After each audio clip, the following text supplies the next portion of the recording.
வணக்கம். தாய் கொடுத்த தாய்ப்பாலுக்கு வணக்கம். என் தாய்க்கே தமிழ் கொடுத்த தமிழ் பாலுக்கு வணக்கம். நம்ம இந்தியர் என்ற அந்த அடையாளத்தை எடுத்து தமிழர் என்ற அடையாளத்தை நம்ம பிறப்பு சான்றிதழ் கொடுக்கணும் அப்படின்னு, அதாவது இது மீட்டு எடுக்கணும். இது முன்பதாக இருந்தது. தமிழர் என்ற அடையாளம் பிறப்பு சான்றிதழ் தமிழர் என்று இருந்துச்சு. இப்போ உள்ள காலகட்டத்தில் பார்த்தீங்கன்னா எல்லாருடைய தமிழர்கள் என்ற பிறப்பு பத்தில இந்தியர் என்ற ஒரே சார்பா கொண்டு வந்தாங்க. அதை மீண்டும் நம்ம மீட்டு எடுக்கணும் அப்படின்றதுக்காக இதை நம்ம ஒரு மாநாடா கொண்டு போறோம். அரசாங்கத்துக்கு கோரிக்கை வைக்க இந்தியர் அப்படிங்கிற அடையாளத்தை எடுத்துட்டு தமிழருங்கிற அடையாளத்தை வைக்க போறாங்களாம். இப்ப சொல்லுங்க, யார் தமிழர்கள்? தமிழர்கள்னா யாரு?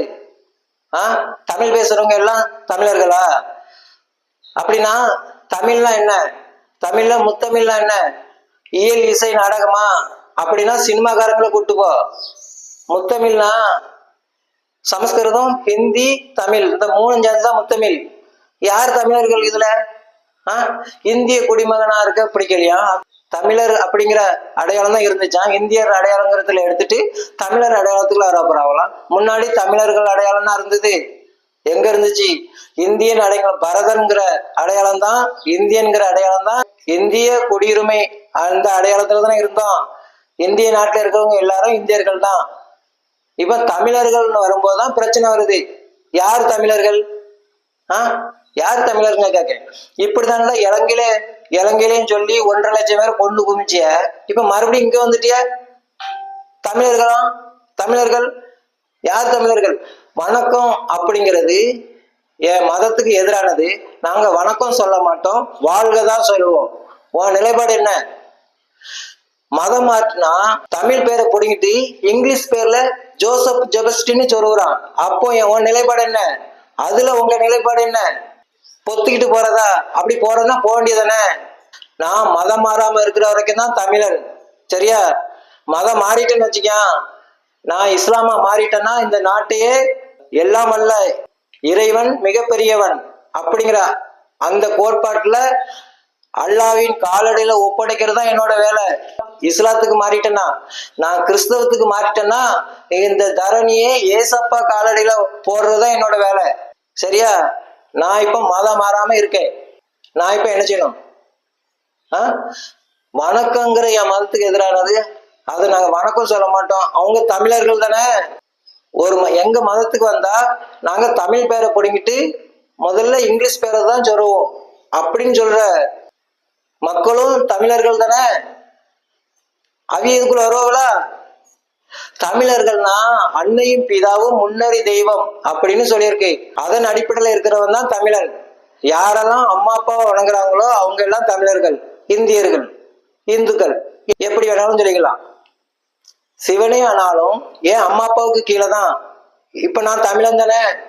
தமிழர்கள் தான் இந்துக்கள், இந்துக்கள் தான் தமிழர்கள். அதை விட்டுட்டு தமிழர் அடையாளங்க. நாட்டுல என்ன பிரச்சனை ஓடிட்டு இருக்கு? இந்த நாட்டு உலகத்துல என்ன பிரச்சனையை நோக்கி போய்கிட்டு இருக்கு? பிரச்சனை எதை நோக்கி போயிட்டு இருக்கு? ஒரு அடிப்படை அறிவு இல்லாம தமிழர்கள் இந்திய அடையாளத்துல இருந்து தமிழர் அடையாளத்துக்கு போவீங்க. உங்களுக்கு யாரு தமிழர்கள் அடையாளத்தை கொடுத்தா? எப்படி வரும் உங்களுக்கு? அம்மான்னா என்னன்னு தெரியுமா? உங்களுக்கு வணக்கம்னா என்னன்னு தெரியுமா?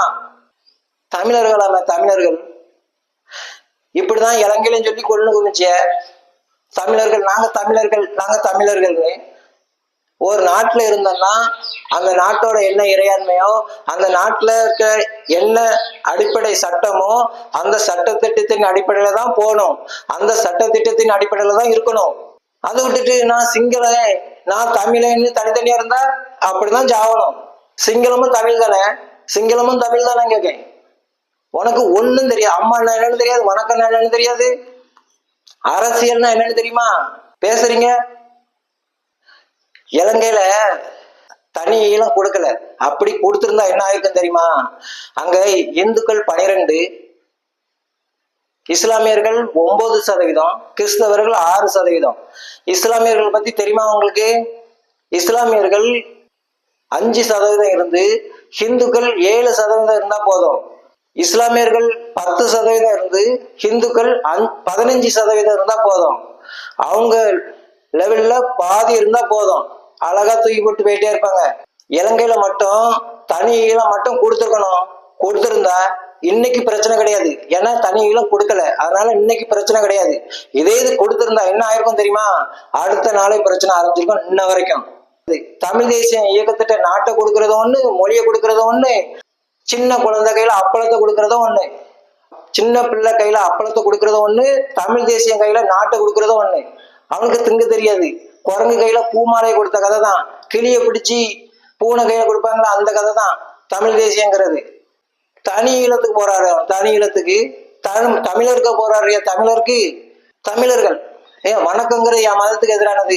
நாங்க வணக்கம் சொல்ல மாட்டோம், வாழ்க்கை தான் சொல்லுவோம். நிலைப்பாடு என்ன? ஒருத்தன் கேட்டீங்களா ஒருத்தன், அப்ப எங்க போச்சு உங்களுக்கு தமிழ்? அதுதான் நான் சொல்றேன். நான் ஹிந்துவா இருக்கிற வரைக்கும் தான் நீங்க சொல்ற தமிழ் எனக்கு தாய்மொழி, தமிழ் மொழி உயிர் மொழி, என் தாயை விட உன்னதமானது. நான் மதம் மாறிட்டேன்னு வச்சுக்கலாம், நீங்க பேசுற அதே தமிழ், நீங்க சொல்ற அதே தாய்மொழி, அதே தாயை விட உன்னதமான மொழி என் கால் செருப்புக்கு கீழே கொளுத்திடுவேன். என்ன நீங்க இதை சொன்னதுக்காண்டி தூக்குல போட்டாலும் பரவாயில்ல, தூக்குல போட்டாலும் அப்பமா அதை தான் சொல்லுவேன். கொன்னு புதைச்சிட்டு தோண்டி எடுத்து கேட்டாலும் அப்பமா அதை தான் சொல்லுவேன். ஏன்னா இதான் உண்மை. தமிழர்கள் மதம் மாறும்போது தமிழ் பேரை பிடிக்கிட்டு இங்கிலீஷ் பேரை சொல்லுவோம். அப்போ குழுன்னு இருக்கும். வணக்கங்கிறது என் மதத்துக்கு எதிரானது, நாங்க வணக்கம் சொல்ல மாட்டோம், வாழ்க்கை தான் சொல்லுவோம். அதை கேட்க குழுன்னு இருக்குன்னா, நாங்க மளிகை கடையில ஃப்ரெண்ட்ஸ்ன்னு மளிகை கடை வச்சவங்க, ஃப்ரெண்ட்ஸ் மளிகைன்னு மளிகை கடையில பேர் வச்சா மட்டும் ஓடி வந்துடுது. ஏய் தமிழன் காசு வேணும், தமிழ் வேண்டாமாடா, நல்லா இருக்கு உங்க நியாயம், நல்லா இருக்கு நான் உங்க வசனம். தமிழர்களா ஒண்ணு சேரும். தமிழர்களா எதிரா தமிழர்கள்? எது தமிழ்? இந்த வேங்கவையில மலங்கான் தானே யாரு? தமிழன் தானே. நான் அதை அப்படிதான் சொன்னேன். மொழி தலைவன்ட்ட போய் சொன்னேன், அண்ணே நம்ம மாநிலத்துல குடிக்கிற தண்ணியில மலம் கலந்துட்டானே அப்படின்னு மொழி தலைவன்ட்ட போய் சொன்னேன். மொழி தலைவன் சொன்னா, யார் கலந்தது யாருன்னு கேட்டான். நம்ம பேசுற மொழிக்காரன் தானே கலந்துட்டான். அப்படியா? அப்போ பொண்டாட்டிக்கு 2 சொம்பு கோரி கொடுத்துட்டு நீங்க 2 சொம்பு கோரி குடிச்சிட்டு படுத்துக்க அப்படின்ட்டான். உடனே நேர ஜாதி தலைவன்ட்ட போனேன். அண்ணே நம்ம குடிக்கிற தண்ணியில மலம் கலந்துட்டானே அப்படின்னு. அவன் உடனே ஜாதி தலைவன் கேட்டான், எந்த சாதிகாரன் கலந்தான் அப்படின்னு. இல்லைண்ணே நம்ம சாதிகாரன் தான் கலந்தான். அப்படியா? அப்போ பொண்டாட்டிக்கு 2 சொம்பு கோரி குடிச்சிட்டு நீயும் 2 சொம்பு கோரி குடிச்சிட்டு படுத்துக்க அப்படின்னு சொல்லிட்டு பொத்திக்கிட்டு இருக்காங்க. இப்போ அதே இடத்துல ஹிந்திக்காரன் மட்டும் கலந்துருக்கட்டும், இன்னைக்கு இந்தியா 40 துண்டா போயிருக்குமா? அதே இடத்துல பிற ஜாதிகாரன் கலந்துருக்கட்டும், அடுத்த சாதிகாரன் கலந்துருக்கட்டும், தமிழ்நாடு 30 துண்டா போயிருக்குமா? இதுக்கு தானே காத்திருக்கிய? இதானே உங்களோட எண்ணம், இதானே உங்களோட மூச்சு. தப்பு பண்ண எவனா இருந்தாலும் தட்டி கேட்கறத விட்டு தமிழர்களும் அவன் குடி நல்லா குடிங்க, நான் குடிச்சேன் நல்லா இருந்துச்சு, நல்லா மனத்து கிடந்துச்சு. தமிழர்கள் பாத்திரான்டா இவன் தமிழர்கள். அங்க அவ்வளவு ஜெயிலு வடிஞ்சு நிறையுது. போலீஸ் ஸ்டேஷனுக்குள்ள போக முடியல. காலையில போனா சாயந்தரம் வெளியே வரைக்கும் அவ்வளவு கேஸ், அவ்வளவு வழக்கு. சிறைச்சாலையில இடம் இல்லை. கோர்ட்டுல பல ஆயிரம் கோடி கேஸ் வழக்கு நிலுவையில் இருக்கு. தமிழர்களா ஒரு கட்டமைப்பு கட்டணும்னா நேரா சிறைச்சாலையில போய் பாருங்க, கோர்ட்ல நின்று பாருங்க, ஆஸ்பத்திரியில நின்று பாருங்க, நம்ம வாழ்றது என்ன லட்சணத்துல வாழ்ந்துட்டு இருக்கோம்னு. சும்மா தமிழர்கள், சும்மா ஏதாவது ஒரு படத்தை பார்த்துட்டு தமிழர்கள் ஜாதி வேதி இப்படி சொல்லி துப்பாக்கி மலையில கொண்டு நிப்பாட்டுறீங்க. ஒரு நாட்டுல இருந்து ஒரு நாடு பிரிஞ்சு போனா எந்த நாடு நல்லா இருக்கு? எல்லா நாடும் பிச்சை எடுத்துட்டு தான் இருக்கு. அப்புறம் அவன் எடுத்துட்டான், இவன் செஞ்சுட்டான், அவன் எதிரி, அவன் காரணம். இந்த மாதிரி தமிழ் தேசிய சிந்தனை வந்ததுனாலும் சரி, இந்த மாதிரி சிந்தனை யார் வந்தாலும் சரி விட்டுருங்க. இந்த மாதிரி சிந்தனை மனித வாழ்வியல் முறைக்கே ஆவாது, நல்லது கிடையாது. எது பிரச்சனை அப்படிங்கிறத பார்த்து அது வழியா நடங்க, அப்பதான் பிரச்சனை தீரும். சும்மா உட்காந்து தமிழ்னா கொஞ்சம் நிம்மதியா வாழ விட முடியும் நீங்க. ஆமா, நீங்க நிம்மதியா வாழைய விட மாட்டீங்க. அன்னைக்கு 1.5 லட்சம் பேர் கொண்டு குமிச்சாலா, அது இன்னைக்கு இருந்தா 10 லட்சம் ஆயிருக்குமா? 10 லட்சம் ஆயிருக்குமா? போச்சு. வசனம் பேசுறது வசனம். அம்மான்னா என்னன்னு தெரியாது. முதல்ல அம்மான்னா என்ன, வணக்கம்னா என்னன்னு படிங்க. கல்வினா என்ன, சாப்பாடுனா என்னன்னு படிங்க. அதுக்கப்புறம் பார்க்கலாம்.